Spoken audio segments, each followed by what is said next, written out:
We understand what he exactly means. And he also talked about the fundamental. So he, in his video, which I think is very well put together from the airline industry point of view, so we thank you for that, for preparing such a illustrative video. He kind of demonstrated how Xfusion, which is his company-specific IoT platform that he developed, and various applications as a result of the IoT platform, which is Xfusion, that could benefit or that already benefited the airline industry.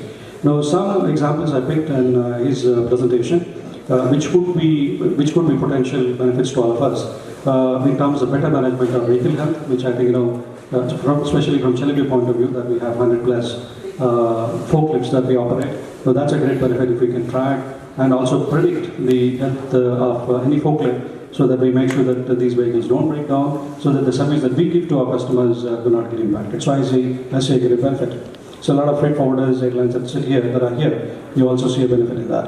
And the ability to manage temperature and time-sensitive cargo, we see big advantages as he clearly demonstrated. Workforce management, including the management of drivers, I think it was very clear. I don't have to say anymore. So he gave several examples as to how the workforce management, including the drivers management, would be optimized and improve the productivity. On-demand logistics, I think examples all of us have experienced, all of us have used Uber, Ola, and there are several such applications in the cargo industry as well.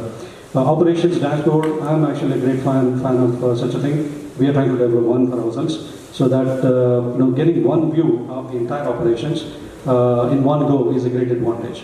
And more importantly, using that, giving the dashboard also to the customer and help the customer to manage the SLA the customer signed with us is a big advantage. I think the customers would love it when you give such a thing.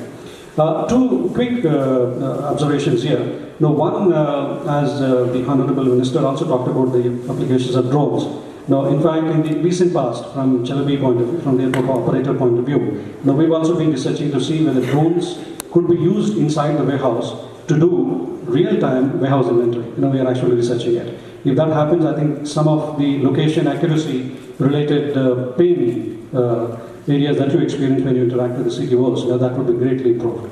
So you have drones going around in the warehouse at the top, doing real-time inventory, live inventory, to improve our location accuracy in CTO's warehouse, in CTO warehouses. So that's also applicable in other third-party logistics warehouses, but I see a great advantage in using such a technology in airport warehouses as well. And we're also trying to see the drones can also be used to improve the security and the availability of staff. He has talked about workforce management. Well, that is where I was thinking, you have drones going around to ensure staff that are rostered to be available in a particular area are actually available to serve the customers. I see great such applications there. The other observation is, especially on the predictability side, on possibly on a lighter note. Many of us travel. We book our tickets online, and we book our hotels online. We buy stuff online. We plan several meetings online. I think if this technology evolves, I think the day is not very far when somebody like Google would exactly know what you would expect yourself to do in a month's time, 2 months' time. Because they know how you behaved in the past. I think 1 or 2 years of data is possibly good enough for them using the analytics tools to start predicting how you would behave in the near future. Now, the advantage of that, as he actually talked about, is if one can predict what you would do, they can actually start influencing your decisions. Right? So the advantage of predictability is you predict what one would do, and if you can influence his decision, I think you have a great advantage. The whole industry or the whole trade is about influencing consumer choices. So if you are ahead of the game, I think you will be a leader. So I see big advantage even for the supply chain management. If you know exactly how people would manufacture, how people would place orders, and if you're ahead of the game, you, as the minister talked about the customer expectations, you start putting solutions together ahead of even customer would know that he needs such a solution.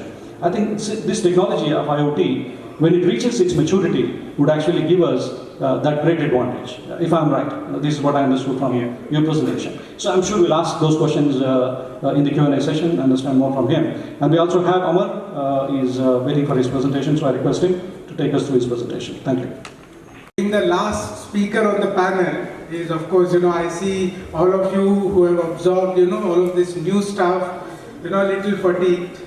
waiting for the tea or lunch break or whatever is coming up next. But the other thing is when speakers like Pradeep ji or Ankit speak before you, you have very little left to say, okay, on IoT. So what I will try to do, and of course I'm one amongst you, so we will just focus on first of all, what is this IoT? Okay, what does it mean to each of us? What is happening in the space of IoT in our air cargo business specifically? Okay, and then something that I'm going to take my liberty upon is this whole summit is all about innovation and disruption. Okay, now for doing innovation and disruption, somebody has to set the vision for future. Okay, so I have 3 slides where we are going to talk about air cargo industry and its digital future. So what's the vision for the digital future?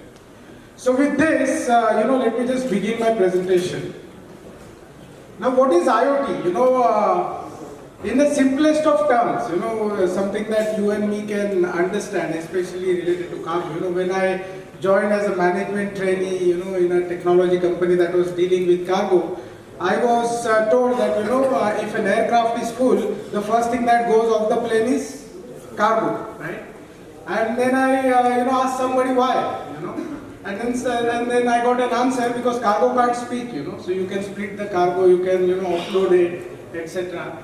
So IoT is actually a technology where cargo can speak, where all these packages, they can communicate, they can tell that, look, this injustice is being doled out to me.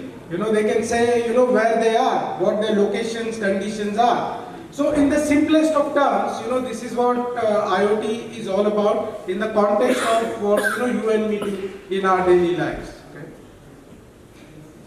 Now there's a very small video, that I have, just to sort of get some interest back, from you guys in order to understand what is IoT in the simplest term. I mean, it is obviously a video by Intel.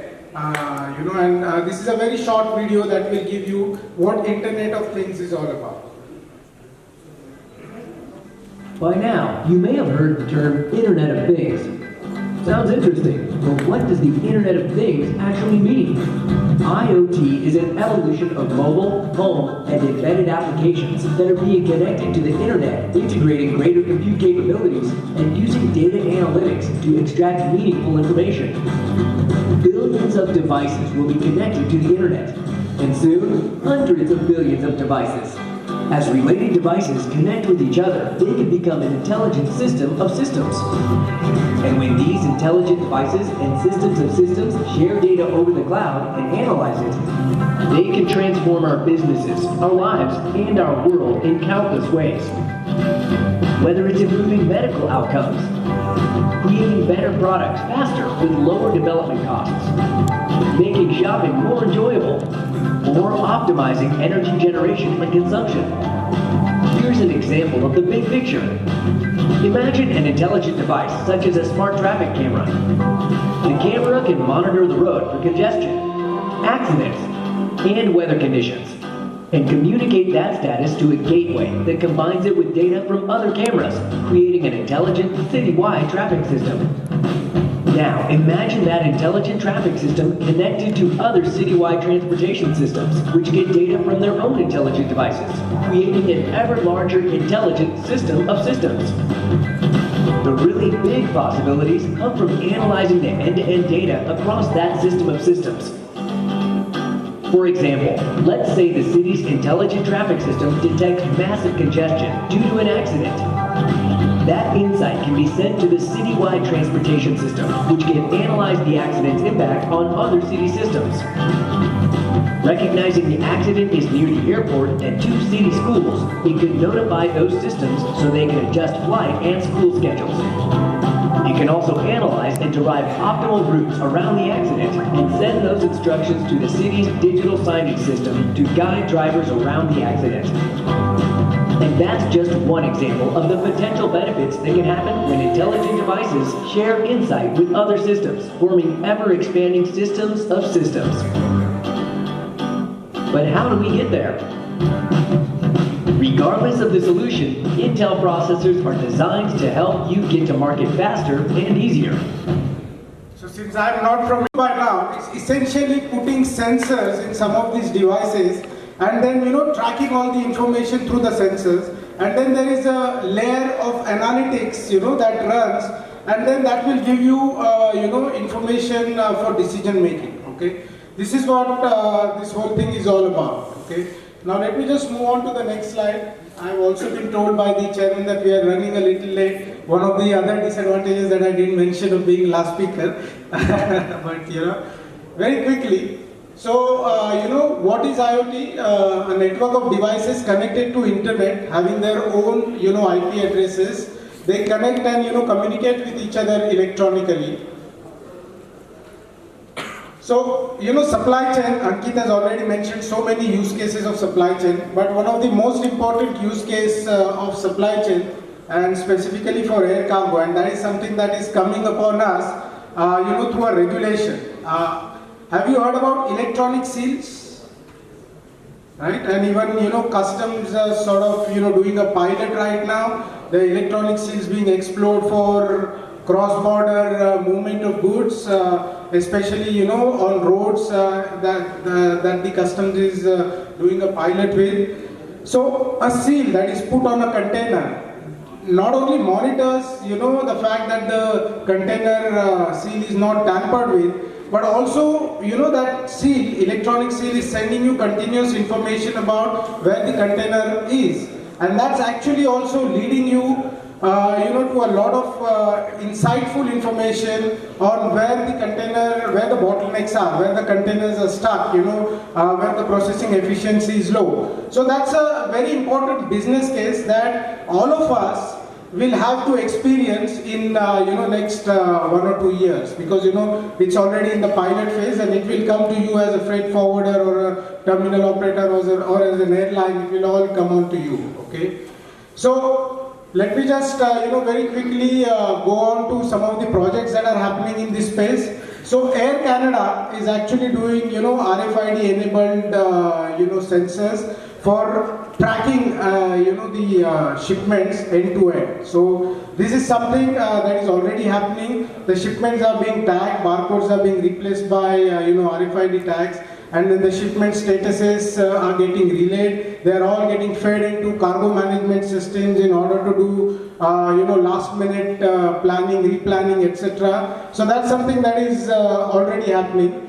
DHL is already setting up an IoT enabled warehouse, and over there are going to be sensors for auto location, for monitoring, etc. So all of that is something that is already happening in our industry.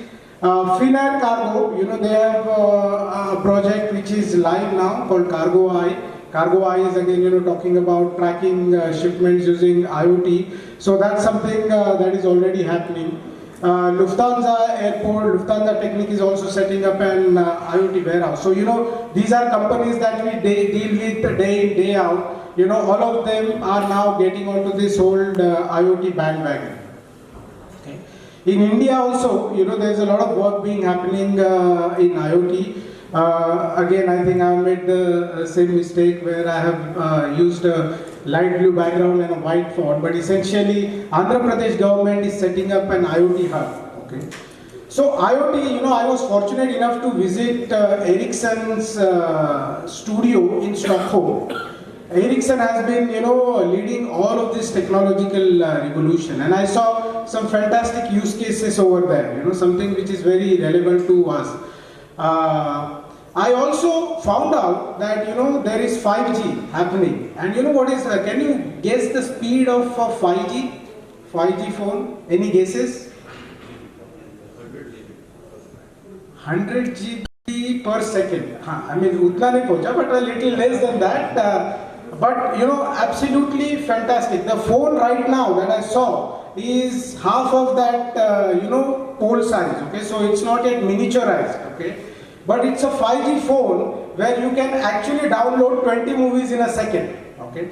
Now, why IoT now is, because when you're talking about connecting all of these devices, this data connectivity and, the speed becomes of paramount importance. Okay. Okay, so they are planning to come up with their, launch their 5G officially. They can commercialize it in 2019, is what I was told. But there's a lot of research going on, and there are opportunities to improve our lives. Lately, we saw one use case in the Intel video. In farming, for example, the sensors at the root of the plants can actually measure the water levels, water absorption, and if there's water requirement for the plant, then they automatically through an irrigation pump, water can be supplied there. I mean, numerous use cases of IoT. 10 minutes won't be enough for me to get into details, but you can imagine that now all the devices will talk, the cargo will talk. Now let me just come to the conclusive part of this presentation. Before that, a very quick word on blockchain. I also got introduced to blockchain in a very, very strange way. I have a colleague of mine, a college friend. Suddenly on our WhatsApp group there was a news that he has earned 52 crores, from Bitcoin. Now that suddenly, gets all of you psyched up. So he invested in Bitcoin early, and now, his net worth in Bitcoin is 52 crores. And to add, more fuel to that, he visited my house and he gifted my son 1,000 rupees in Bitcoins. Okay, this happened somewhere, in last March. And now my son, he keeps monitoring the value of that 1,000 rupees. And as Ramesh said, by the end of December, those had become 7,000 rupees. So he said, Papa, you have to understand blockchain. That's how I got initiated in blockchain. But blockchain is essentially a distributed ledger. Okay, a distributed ledger means the information is kept in an encrypted format across multiple systems, so that information cannot be tampered with. Okay. It is very, very difficult to tamper with information in blockchain technology. And what that has done is, so there are several projects in blockchain happening. IBM project, everybody knows, IBM and Ericsson, they're developing data clouds based on blockchain technology, which will give you the true status of the shipment as the shipment moves. But another critical thing is issuing documents such as electronic certificate of origin, So this is where a lot of customs are experimenting, that these documents, if they are tampered, they cause loss to the exchequer. So all of these documents, the way those will be issued will be using blockchain technology. I was given to understand that Indian customs is also experimenting with that technology. So it is definitely going to affect, all of us, apart from making us more rich. Now, we have taken this shot. We said, okay, somebody has to define the vision. Okay, so if nobody has done it so far, why not take a shot at it? Okay, so we all spoke about different technologies. We spoke about IoT, we spoke about blockchain, we spoke about drones, we spoke about robotics, we spoke about artificial intelligence. These are as much Greek and Roman to you as to me. But let's see, in the air cargo business, in the coming days and years, how these technologies are going to affect us. So, let's just start with an exporter wanting to ship cargo from origin A to destination B. Everything that we all understand. The exporter, now something that, I think ma'am is, it's a dream that this also happens here, and it will soon happen, is there should be portals available where you can, he can go to one of these e-commerce portal and he can just search on an origin and destination pair, just to find out, what are the carrier options, which are the transit country, along with, the fact that what is the ease of doing business ranking or trading across border ranking, on those transit countries, so that he understands those transit times there. Then exporter can choose that rate, and then he can choose the freight forwarder. So please don't make a mistake of thinking that, a freight forwarder's role will be diminished. A freight forwarder's role will only increase with this technology. It will be a different role, it will be a more important role where, they will focus on the core value that has to be delivered, and all the services like, packaging, labeling, documentation, customs clearance, etc. based on Incoterms, that is something that they can, choose from there. Then the shipper can upload digital data and it goes into a data cloud. The sad story of our industry is, we still need 30 types of documents, 124 copies and 240 signatures to move one parcel from exporter to, importer or consignee. And most data on these documents is common. You know, kiska maal hai, kidhar ja raha hai, and you know what is the means of communication. So when you have a data cloud, the data that is entered on that cloud can be reused by other constituents of the supply chain. Okay, then the forwarder can use that same data to file, you know, customs declarations, etc. Forwarder can in turn give transport orders to transporter to move these shipments there. There will be, I mean, in order to choose the right transporter, there will be an Uber-like app. You know, like Uber you choose, or Uber or Ola, you're finding out, you know, cars to go from one location to other. Similarly, you can find out transporters using a similar app like that. Okay. Then other documents like certificate of origin I already mentioned are getting issued through blockchain technology, which is a more reliable technology. The trucker can then reach shipper's warehouse. The shipments are tagged, and you know we feel that in 10 years time there will be 7G, not 3G, 4G, 5G. There will be 7G, and you know then that cargo will start talking to that IoT network and communicating. I am here, I am here, I am in this condition. You know now my temperature is not maintained properly, so on and so forth. Then at the airport, you know, robots can load the trucks, and you know, humans will also be able to do that. But you know, we will see robotics playing a major role here. Then cargo announces itself in the truck. There is a truck identification which Dial has already done using you know, RFID. So cargo will get associated with that RFID, and it will be announced when it arrives at the airport. Then all these terminal charges, etc. You know, we're talking about cryptocurrency. You know, there will be an option when this currency, I mean, most of you may not be knowing, but in Ranchi, which is in, you know, Jharkhand, by the way, there are, you know, tea stall vendors, and there are pan wallas also accepting bitcoins today. Okay. So, you know, this is something that is likely to happen in next 15-20 years time. There will be electronic tokens which will open these boom barriers at the airport, and you know, docks are pre-assigned to them. When the cargo is unloaded, you know, high-speed resolution scanning technology, you know, you will know which cargo has to be stopped and which has to, you know, go forward. The cargo will be palletized. There will be electronic seals put onto the cargo, and those electronic seals will make sure that it stays protected and you know, the status is communicated. There will be APIs. APIs are interfaces with aircraft navigation systems that can tell you where exactly, you know, in the sky your cargo is at a specific time. And then another thing that is happening. So all those words that are written in red, these are the new trends, new initiatives that are happening globally, and that are going to impact us in next, you know, 10 to 15 years. So unified customs procedure means shipping bill filed in India becomes a bill of entry in Netherlands. Okay, so you know, that is something that is currently underway. World Customs Organization is leading that project. You know, then again using blockchain technology, charges will be paid. Cargo arrives, it is unloaded by robots on the dollies, and then it can go through high-speed scanners again. Again, at the time of delivery, there will be driverless trucks. Driverless trucks are again reality, by the way. I don't know if you guys are following up this development, but driverless cars were very much there, and driverless trucks are, you know, now being experimented in the Bay Area, where you know, trucks will be auto-driven. If aircrafts are auto-driven, trucks also can be. Obviously, not in Delhi and Mumbai traffic. You know, that will take some time. But then, you know, then what we spoke about. Drone deliveries. You know, if the packet sizes are small, then the deliveries to the consignees can be done using drones. And thank you, Pradeep ji, for giving us those use cases. And this is already happening in pilot stages. We are also discussing with a few European companies as to how do we, you know, sort of implement this drone technology.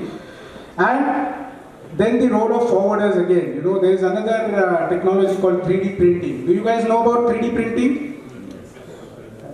So when you're talking about 3D printing, and a lot of large freight forwarders have already started providing these services to their end customers. So where, you know, let's say spare parts, you know, something that is not required very often, and to move or to transport, you know, those parts, it's very expensive. In those cases, you know, there are freight forwarding companies that are 3D printing, you know, the spare parts for their end customers. So they have, in their warehouses, these 3D printers. So all of these small parts, they can really print it there and deliver. Printing means actual manufacturing there. So, that is something that is already happening to some extent, but it will pick up in the future, okay? And again, all settlements can be done using cloud or cryptocurrency. I think that is it. We just wanted to take a shot at this disruption or digital future of this air cargo industry. We firmly believe that some of these things will happen. I don't know if all of these things will happen, but some of these things are definitely going to happen. And for air cargo industry, which has done very little in last 25 years, I mean Sanjeev knows, we keep talking about it, that the average time to move a shipment from origin to destination, in 1975 was 6.3 days, and in the year 2017, what is the time? It is 6.1 days, okay? So, not much has changed, okay? IATA has laid down this vision that it should go down to 4.8 days, and that is what, Jayant Sinha ji was mentioning. What does your end customer need? So some of these technologies are going to meet this demand of end customers of ease of doing business, and hence it will happen. It won't happen for the sake of technology. I think that is the point. I'm very optimistic because my mother never used an ATM card thinking that, she may lose money by using some electronic transactions. But now when the Wi-Fi is down even for 2 hours, she's upset because then she can't use her WhatsApp. So if my mother can change, we as an industry can change as well. Thank you very much. Quickly to recap the flow for Q&A session, please go ahead and ask the expert. First international league in 1986 to do a trace and track out of India, with the switch going to 7 different exchange to maintain the connectivity. From there we have come to little that chapri what we put, Baldi we put on the top, where we can converse. What is next? 5th year from now. And I'm saying 2022, let's say precise. These driverless trucks, and we have in Rotterdam, DP World operates a completely automated container terminal. There's not a man on the quayside. The cranes are unloading, they're putting it, and these vehicles, large vehicles, are moving around completely unmanned, and it's quite an amazing sight to see. So there's a lot of infrastructure work, like you mentioned, Mumbai and Delhi traffic.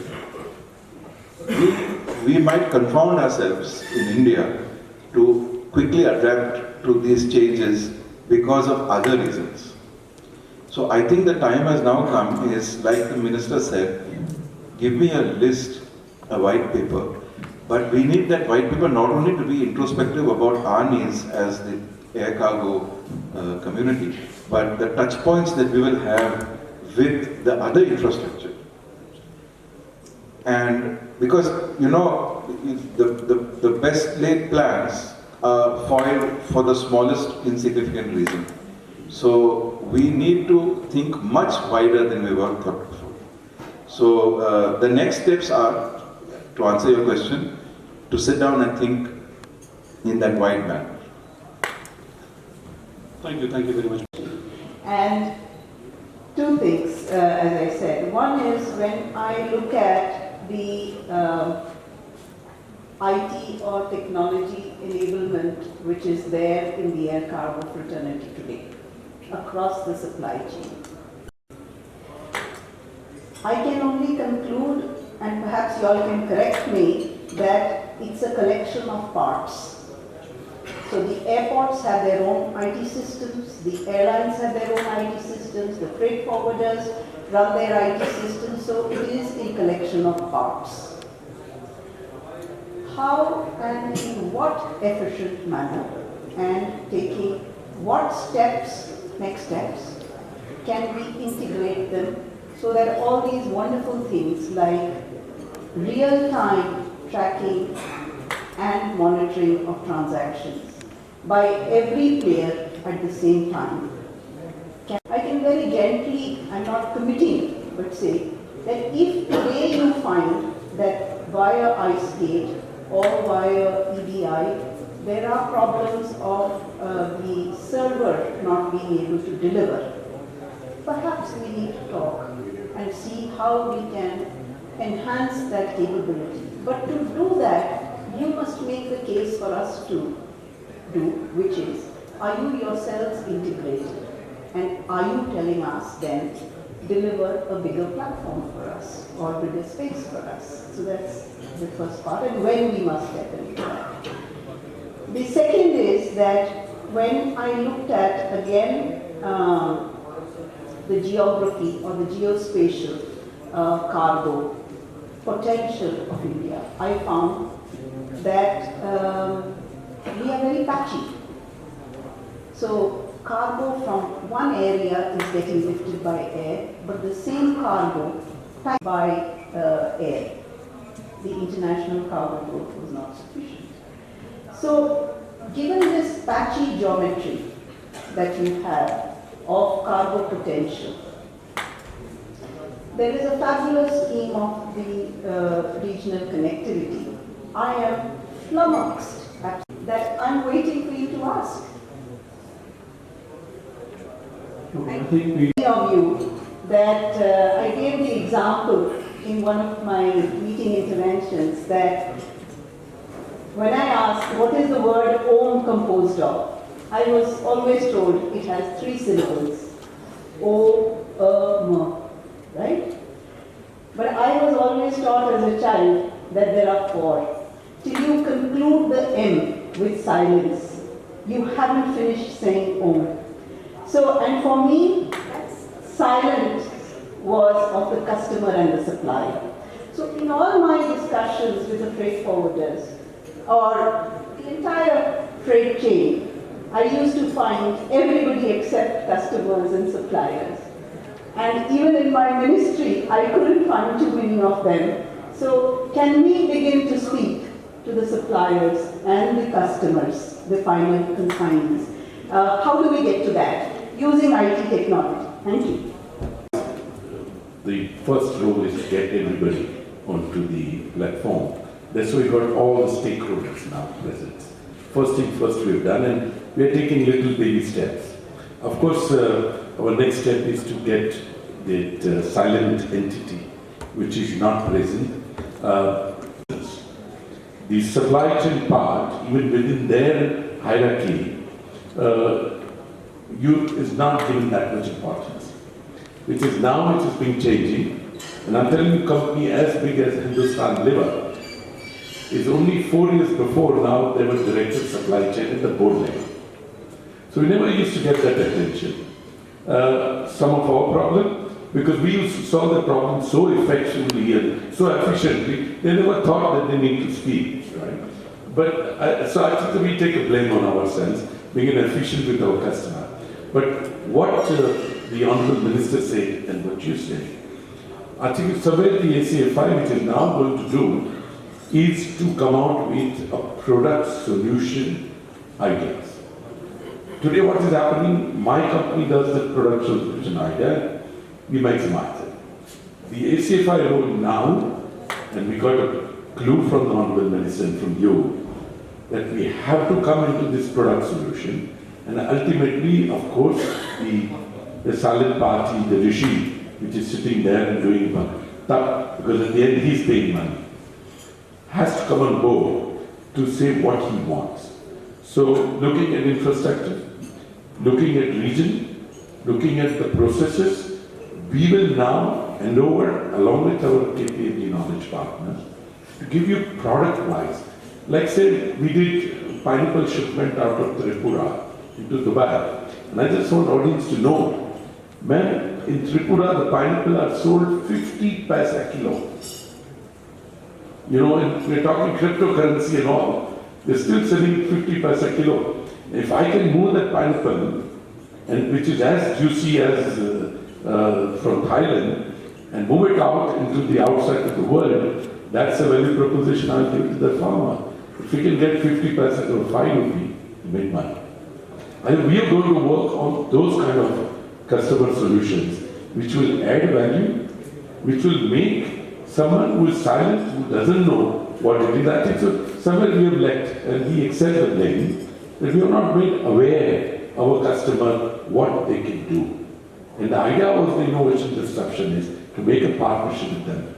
And I commit on behalf of all our cargo community, in spite of what sector we represent within the cargo relay game, we are committed to move technology because we have seen what happened with the SWIFT of the custom.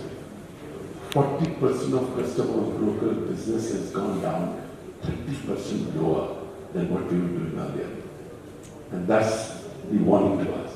If we don't understand that, if we don't take a customer and put an added value to them what they do, we'll lose out. So that's our commitment, and I know a second to. Thank you. I think their own systems, but you have to connect, all of these systems together at a central level so that, and I'm going to take a leaf out of your book where you said democratization of technology, okay?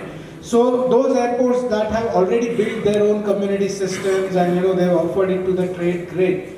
They can continue to work, on the good work that they've already done. But those who haven't done, centrally, I think we had a group, for ACAs, and they have deliberated and we have come up with a report where we have said that there can be a national level air community system which will link this, and then that is the platform where some of these technologies that I spoke about, we spoke about maybe cryptocurrency of future, blockchain, IoT can be delivered, and that will be true democratization of technology and levitating the industry to another level of digitization. So, that's the way to. Thank you. Thank you.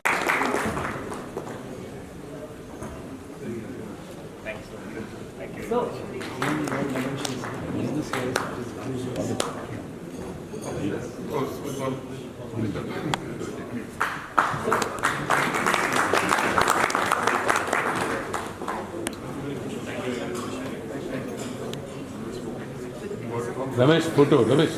One more. Thank you so much.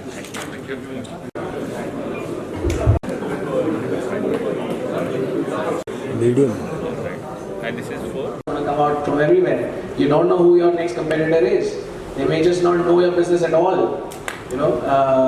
When Kapil was growing up, maybe when he was doing his technology things, he never would have thought that he'll be part of logistics as an industry.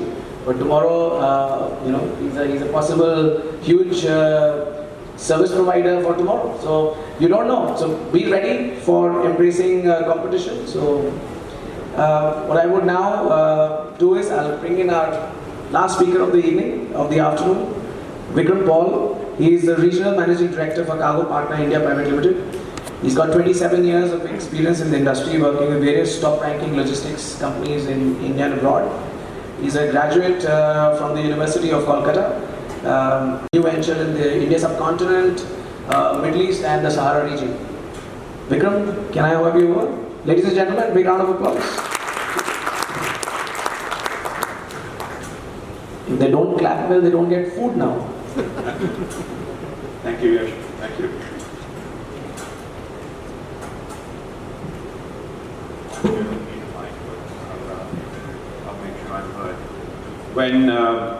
Good afternoon, everybody.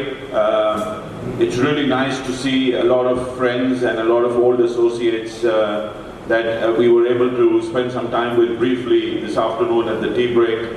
I've been back in India for about 2 years now, but I haven't really spent time with the industry. And when Arvind very kindly invited me to be a speaker at this session, thank you, Arvind, followed by a quick invitation on email from Tushar, I had a very different presentation mode in mind. I thought I'd put up a PowerPoint and I thought I'd talk about things via the PowerPoint, but I decided to let that be. And I'll tell you why. 3 reasons. One, the concepts that I will talk about over this 10 or 15 minute period are not some things that we own in the way that we do it in the best possible way within Cargo Partner, or I believe we do it in the best possible way within the industry in India as well. So I can't really pick from something which is already there in the public domain and say that this is the way that it's done. Second, as I look around the room, I see some fantastic entrepreneurs and some fantastic people that are running very successful businesses. So I'm certainly not the person that's going to come and preach on how we can do business better. I believe there's a lot of successful individual businesses, but I think as a community, as an industry, we could do a lot better given the size and the diversity that India has at this stage. And the third is, every time I'm asked to do a PowerPoint, I lean towards cargo partner and our success here. And I want to stay very far away from that because I still think we've got a long way to go as far as being able to talk about the best ways to do things. Briefly, I thought I had the pleasure of sitting and listening to the Honorable Minister, and I think he made some very, very succinct and some very, very specific points and gave us some very specific guidance in the way this forum and this industry should be approaching some of the critical issues in our business. And I'm going to talk about three of them specifically. So I'm going to talk about cost competitiveness in the air freight industry, and I'm thankful to Yash for having already floated the comparison between Hong Kong and India. So he already put out the numbers that Hong Kong is about 4 million tons now versus India at 2.9 million tons. And you've got to look at that with a little bit of a different perspective as well. Hong Kong as a market today in the future is going to be a shrinking market because of the evolution of the South China airports now that are taking away a lot of the cargo that was feeding into Hong Kong. India, on the other hand, at 2.9 million tons, is actually a market that's seen to be a potentially very, very booming and potentially very, very strong market for the next couple of years. So I think there's a little bit to be said about that. When I look at India, I came back and sat with some friends, sat with some airlines. I have a good counsel in our colleague, Mr. Ravinder Katyal as well. I was trying to find out, I said, how much has the industry changed here in air freight in the way that demand and supply interacts, in the way that demand and supply connects with each other. And coming from a couple of years in Asia, I was based in Singapore for 10 years, I was actually quite surprised and a little bit flummoxed to be able to see that the industry is still interacting in a very per kg, loose purchase model.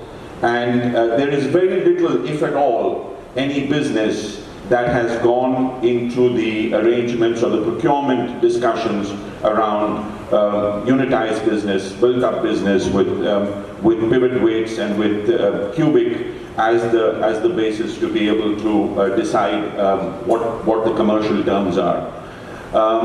And I think in a previous organization, we were asked to do a little bit of a project to try and understand how much of cost competitiveness actually lies in a relationship where a forwarder has the ability to be able to be creative and really use mix that he controls, the company controls to the best advantages. And we evaluated that the competitiveness, the broad range was roughly about 25%. So to the minister's point of saying, first of all, how do we as an industry start to become more competitive, thereby enabling our clients to be more competitive in producing in India and exporting from India? I think there's a very nice story about that fact. I also want to draw your attention to rate management systems that exist with companies that are sitting in very mature markets today, where most of their business is actually transacted on BUP unitized. The rate management system sits something like this. There is a different rate for 1:4, 1:5, 1:6, 1:7, 1:8. And every time there is a consolidation that is closed, based on the actual costs, the rates to the buyer and the consumer actually change to adapt to what the revenue has been on the consolidation. So if you talk about really as a company or as an industry driving cost competitiveness to the front, absolutely, to the 11th level or the 12th level, I think that's where you see some markets are starting to really leapfrog into and really work quite well and quite harmonized into being able to provide that cost competitiveness and that advantage depending on how demand and supply is looking at that particular time.